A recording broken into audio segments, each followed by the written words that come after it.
birthday girl. Wanji mama. Nyabo chichi kino kyokola. Naye Liya bannange tufudde. Aliya, you check tomorrow. You first look here. Bannange. Katoli mwangu. Owange, Liya. Lindako, you can check later. Rema namakula kimuweddeko.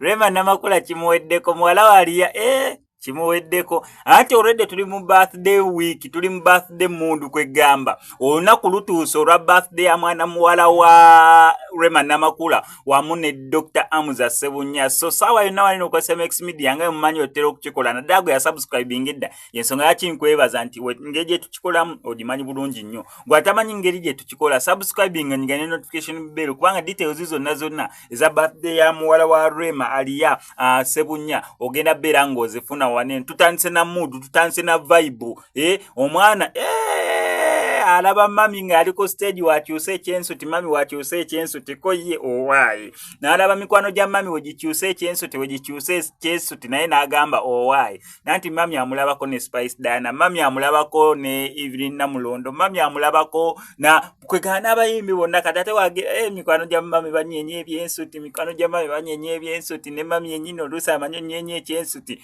ko yali Sebunya lwaki sinza anyenyabo Rema kanyiza mugambo wairindako lindako ndimukukwata akatambi wairindako n'akyusa wati n'abaana agamba bamama kalitekako noze bulungi nkongera akalala naddamu n'akyusa ekyensuti n'anyenye ekyensuti already tuba tumaze okulaba omwana side gy'ayinza okutwala ayinza twala ya taata we yakubeera musawo ayinza twala kariya ya maama we yakubeera entertainer byonna kyebikiri kyonna gy'abeera agenze wali successful kubanga taata ali successful mu mulimu gwali mukubeera ng'akola oba kariya ye ne maama naye ali successful mu kariya ye so yonna gy'anaabasazeewo okubeera ng'agenda tusuubira nti ajja beera successful mu kariya ye naye weewaawo ate ng'era agisebugwawo avuddeyo okubeera ng'akunaazaako ennaku gwe wenna ayita mu kusoomozebwa okw'enjawulo ng'akulombera edduwa olina bizibu bya bizinensi onoonya mulimu visa relationship ebizibu byonna ebyenjawulo ajja sobola bulungi nnyo okubeera ng'akulombera edduwa